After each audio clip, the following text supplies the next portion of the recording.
आगे की बात करते हैं अपन। रूल नंबर फर्स्ट, सिंगुलर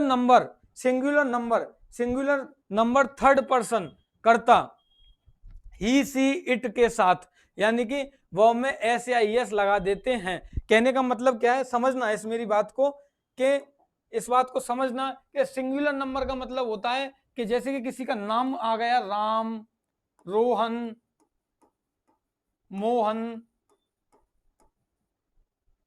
और किसी का भी नाम आ गया आपका, ठीक है, किसी का भी नाम आ गया, और थर्ड पर्सन, कौन सा पर्सन, थर्ड पर्सन, कौन सा पर्सन, थर्ड पर्सन, ठीक है, मेरी बात को ध्यान से सुनिएगा, कौन सा पर्सन, थर्ड पर्सन, ही, सी और इट, ही, सी, इट, इनके साथ वर्ब में एस या एस लगा देते हैं, इनके साथ वर्ब में क्या लगा देते हैं, एस या एस लगा देते हैं। आई बात समझ?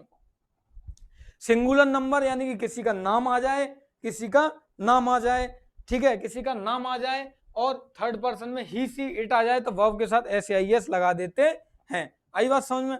चलो आगे बढ़ते हैं।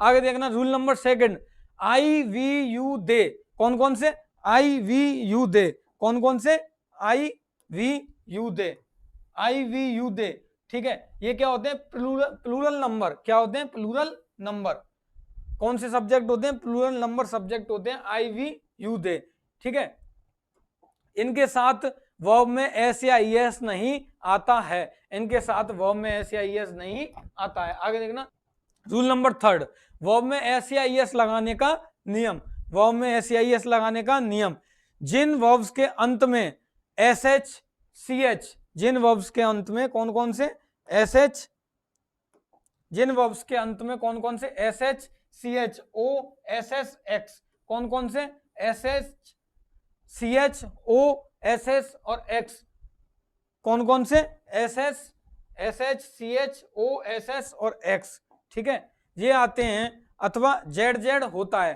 कौन सा जेड जेड होता है, उनके साथ ईएस लगाते हैं, उनके साथ क्या लगाते हैं, ईएस लगाते हैं। जैसे कि पुश, जैसे कि पुश, पुश के बाद पीछे क्या आ रहा है, एस एच, तो इसमें क्या लग गया, पुशेज, ईएस लग गया। जैसे कि cross, C R O double S, cross, cross में क्या आ रहा है, डबल एस, तो ईएस लग गया। वॉच, वॉच में क्या आ रहा है, सी एच, तो उसमें ईएस लग गया। पास, पास में क्या आ रहा है, पासेज, ईएस लग गया। कैच, कैच में क्या आ रहा है, ईएस, सॉरी सी एच, तो क्या लग गया, ईएस लग गया। वज, वज में क्या आ रहा है, डबल जेड, डबल जेड आ रहा है तो क्या लग गया, ईएस। ब्रश, ब्रश में क्या आ रहा है, एस एच, तो ईएस लग गया। फिक्स, फिक्स में क्या आ रहा है, एक्स, तो क्या आएगा, क्या लग गया, ईएस लग गया।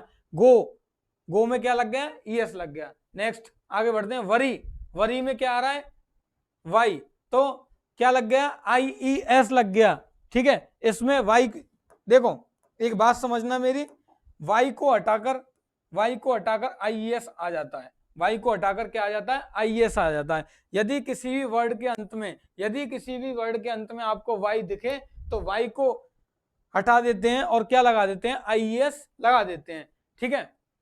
आगे देखना ट्राई, ट्राई का क्या हो गया, ट्राइज, वाई, वाई का क्या हो गया, क्योंकि वाई आ रहा है, बाइज, ठीक है। आगे देखना B I T E, bite, bite का क्या होगा, बाइट्स, ईट का ईट्स और ले का लेज, ठीक है। आगे बढ़ते हैं, देखना आगे,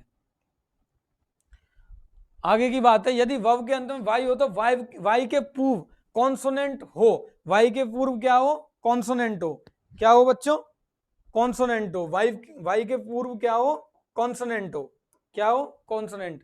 देखना यदि वर्ब के अंत में वाई हो, वाई के पूर्व क्या हो, कॉन्सोनेंट, ठीक है, ये वाई है और ये क्या है, कॉन्सोनेंट, तो वाई हटाकर आईएस लगा देते हैं, शेष के साथ केवल एस लगाते हैं। तो इसमें देखना, इस बात को समझना कि इसमें वाई आया है, सर आपने बोला कि वाई आता है तो क्या लगा देते हैं, आईएस लगा देते हैं, लेकिन इसमें वाई आ रहा है तो आपने आईएस क्यों नहीं लगाया बच्चों, आईएस इसलिए नहीं लगा क्योंकि वाई से पहले कोई कॉन्सोनेंट नहीं आ रहा, क्या आ रहा है, वोवल आ रहा है, क्या आ रहा है, वोवल आ रहा है, कॉन्सोनेंट नहीं आ रहा, क्या आ रहा है, वोवल आ रहा है। आई बात समझ में।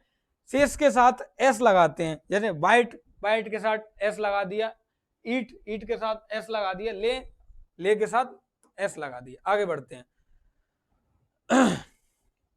नेगेटिव सेंटेंस की बात कर लेते हैं अपन। अब किसकी बात करेंगे अपन, नेगेटिव सेंटेंस के। देखना पैटर्न, सब्जेक्ट आता है, डू या does plus not plus verb की फर्स्ट फॉर्म। जैसे कि मैं अपना पाठ याद नहीं करता, I do not learn my lesson. I subject हो गया, डू नॉट आपकी वर्ब हो गई, लर्न मेन वर्ब हो गई, और माई लेसन ऑब्जेक्ट हो गया। माई लेसन क्या हो गया? ऑब्जेक्ट हो गया।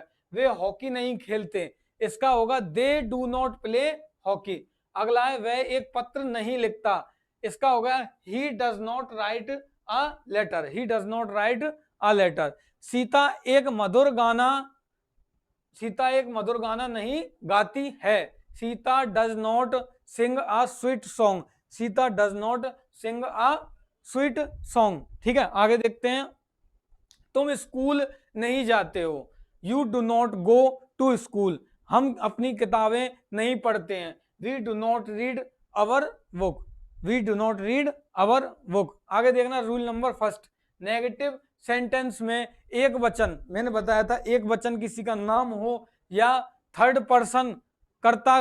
थर्ड पर्सन क्या बताए थे मैंने आपके लिए? हाँ जी, थर्ड पर्सन क्या बताए थे मैंने आपके लिए? थर्ड पर्सन बताए थे मैंने आपके लिए ही, सी, इट और name. He, she, it, name, ये क्या बताए थे? मैंने थर्ड पर्सन बताए थे। इनके साथ क्या आता है? वर्ब की फर्स्ट फॉर्म के पहले डज नॉट का, किसका? डज नॉट का प्रयोग करते हैं। वर्ब की फर्स्ट फॉर्म से पहले डज नॉट का यूज करते हैं। किसकी? वर्ब की कौन सी फॉर्म आती है? फर्स्ट फॉर्म, लेकिन उसमें एस या ई एस नहीं लगता है। आगे देखते हैं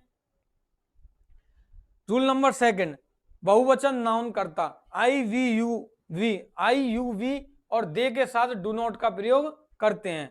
ठीक है, आगे देखिएगा आप इंटेरोगेटिव सेंटेंस। कौन से sentence? Interrogative sentence, do does plus subject plus verb की first form.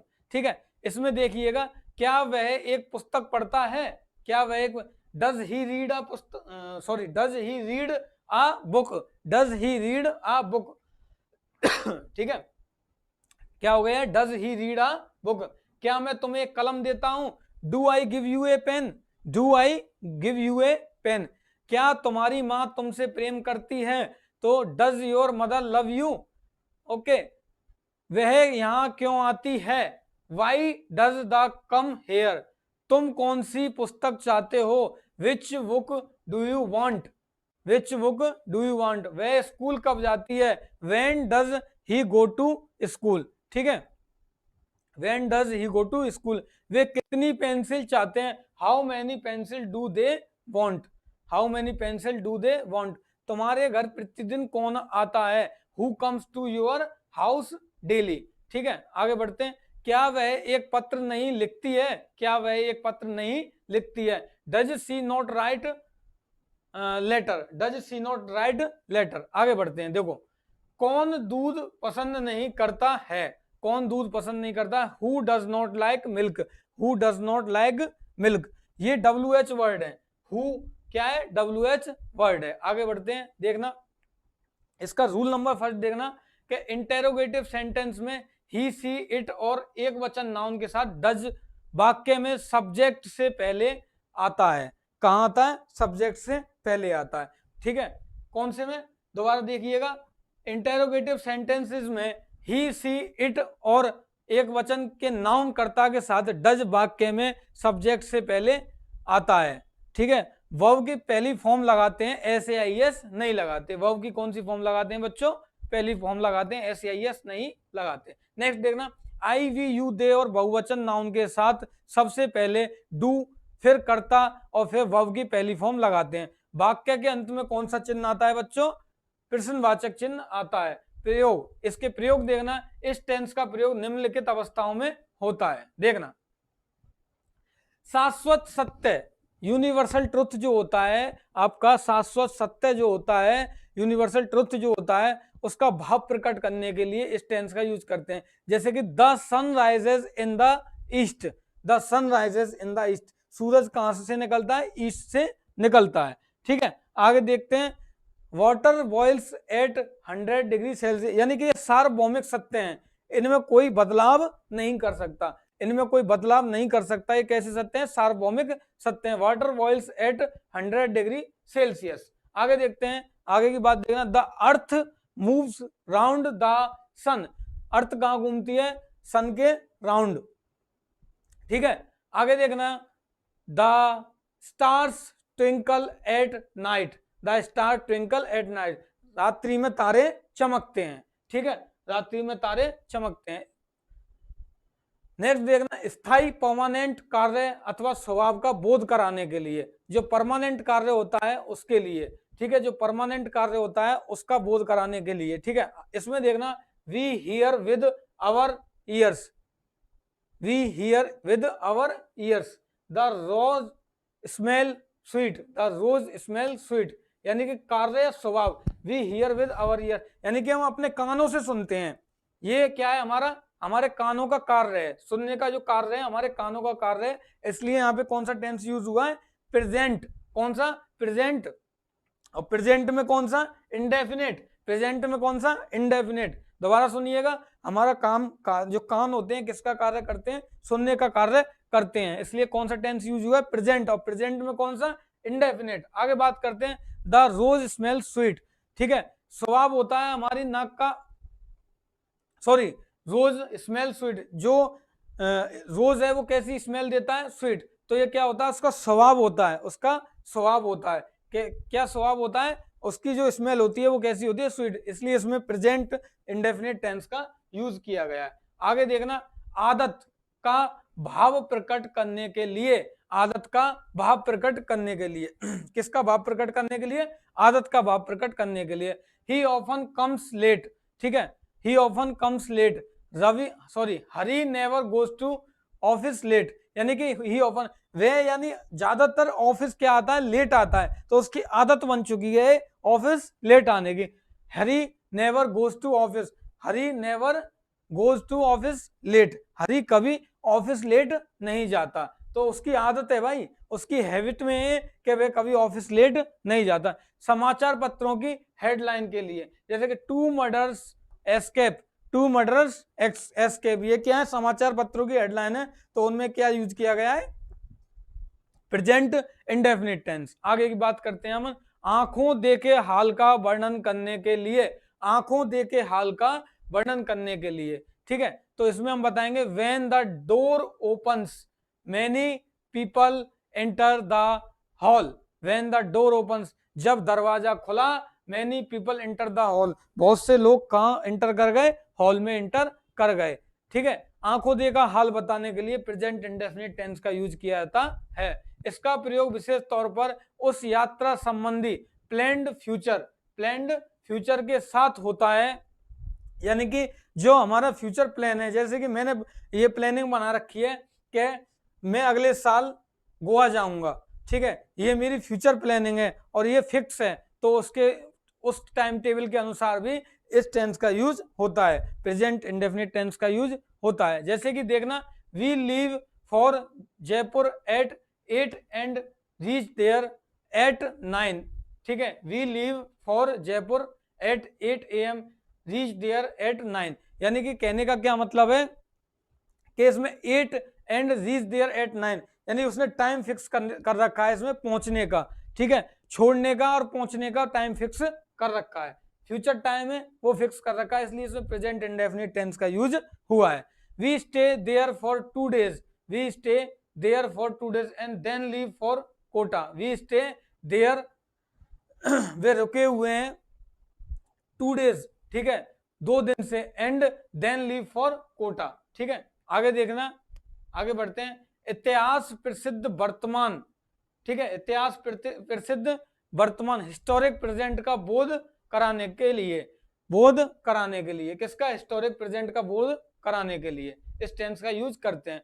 India defeats Pakistan in cricket, ठीक है, India defeats Pakistan in cricket, historic जो प्रेजेंट होता है उसका बोध कराने के लिए इस टेंस का यूज होता है। आगे देखना, now Akbar calls Birbal and asked, ठीक है, इन चीजों में ये दो जो आपके सेंटेंस दे रखे हैं, India defeats Pakistan in cricket, now Akbar calls Birbal and asked, इन दोनों सेंटेंस में हिस्टोरिक प्रेजेंट दिखाया गया है, इसलिए इनमें प्रेजेंट इंडेफिनिट टेंस का यूज हुआ है। इतिहास प्रसिद्ध घटनाओं का अधिक स्पष्ट रूप से वर्णन करने के लिए सिंपल प्रेजेंट टेंस के प्रयोग को ही हिस्टोरिक प्रेजेंट कहते हैं। इतिहास प्रसिद्ध घटनाओं का अधिक स्पष्ट रूप से, इतिहास प्रसिद्ध घटनाओं का अधिक स्पष्ट रूप से वर्णन करने के लिए सिंपल प्रेजेंट टेंस के प्रयोग को ही हिस्टोरिक प्रेजेंट कहते हैं। फ्यूचर के समय को प्रकट करने के लिए, फ्यूचर के समय को प्रकट करने के लिए व्हेन के साथ सिंपल प्रेजेंट का प्रयोग होता है। व्हेन के साथ किसका प्रयोग होता है? सिंपल प्रेजेंट का। फ्यूचर के समय को प्रकट करने के लिए व्हेन के साथ सिंपल प्रेजेंट का यूज होता है। देखना, I shall do it when he comes, when के साथ किसका हो रहा है? कम्स, सिंपल प्रेजेंट का यूज हो रहा है। When I finish the letter I will give it to you, यानी जब मैं अपने लेटर को खत्म करूंगा तो I will give it to you, मैं इसे तुम्हारे लिए दूंगा। तो व्हेन का यूज हो रहा है किसके साथ? किसके साथ? व्हेन के साथ किसका यूज हो रहा है? वर्ब की फर्स्ट फॉर्म का, यानी सिंपल प्रेजेंट का। वर्ब की फर्स्ट फॉर्म आ रही है, क्या आ रही है? वर्ब की फर्स्ट फॉर्म आ रही है। देखना क्या आ रही है यहाँ पे? वर्ब की फर्स्ट फॉर्म आ रही है। तो इसमें क्या यूज हो रहा है? Simple present. ठीक है, इसमें क्या हो रहा है? इसमें पहले वाले में क्या बताया मैंने? व्हेन। ठीक है, व्हेन आ रहा है तो क्या है? सिंपल प्रेजेंट का यूज हो रहा है। नहीं, दोबारा देखना है, फ्यूचर के समय को प्रकट करने के लिए व्हेन के साथ सिंपल प्रेजेंट का यूज कब करते हैं? जब फ्यूचर के समय को प्रकट करना हो। ठीक है, और जब सिंपल प्रेजेंट का यूज होगा तो इसका मतलब वर्ब की फर्स्ट फॉर्म का यूज होगा। वर्ब की फर्स्ट फॉर्म प्लस एस या ईएस प्लस एस या ईएस का यूज होगा। आगे बढ़ते हैं, देखो आगे बढ़ते हैं। किसी भविष्यकालीन निश्चित कार्यक्रम के साथ जो कि किसी टाइम टेबल के अनुसार हो, जैसे the train leaves eight 4:30 PM, the train leaves eight 4:30 PM, classes begin next Monday, क्योंकि इसमें जो आपका टाइम दे रखा है वो क्या है? फ्यूचर टाइम फिक्स है। ठीक है, इसलिए इसमें प्रेजेंट इंडेफिनिट टेंस का यूज किया गया है। आगे देखते हैं, इसका प्रयोग कंडीशनल सेंटेंस के साथ भी होता है। इसका प्रयोग किसके साथ होता है? कंडीशनल सेंटेंस के साथ ही होता है। कंडीशनल सेंटेंस का मतलब होता है जैसे कि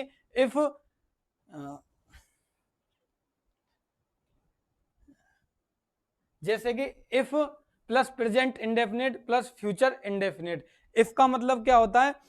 जिस वाक्य में इफ का यूज होता है वो सेंटेंस कैसा बन जाता है? आपका कंडीशनल सेंटेंस बन जाता है। जैसे कि if he comes to me I shall help him, यानी कि यदि वह मेरे पास आया तो मैं उसकी मदद करूंगा। आगे देखना, if I see Kamal she will tell him. तो ये दोनों सेंटेंसेस कैसे हैं? कंडीशनल सेंटेंसेस हैं। आगे देखना 11वां, जिन क्रियाओं का प्रयोग प्रेजेंट कॉन्टिन्यूअस टेंस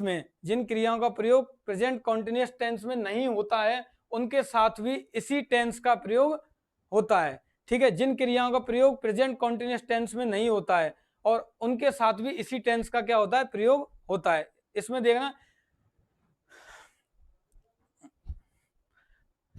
देखना जैसे कि आई लव यू, ना कि आई एम लविंग यू। ठीक है, आगे देखना, पहचान क्या है इसका? जब किसी वाक्य में निम्नलिखित एडवर्ब ऑफ टाइम जैसे का प्रयोग हो तो उसे प्रेजेंट इंडेफिनिट या सिंपल प्रेजेंट टेंस समझना चाहिए। जैसे कि always, often, sometimes, usually, generally, frankly, seldom, rarely, never, regularly, daily, occasionally.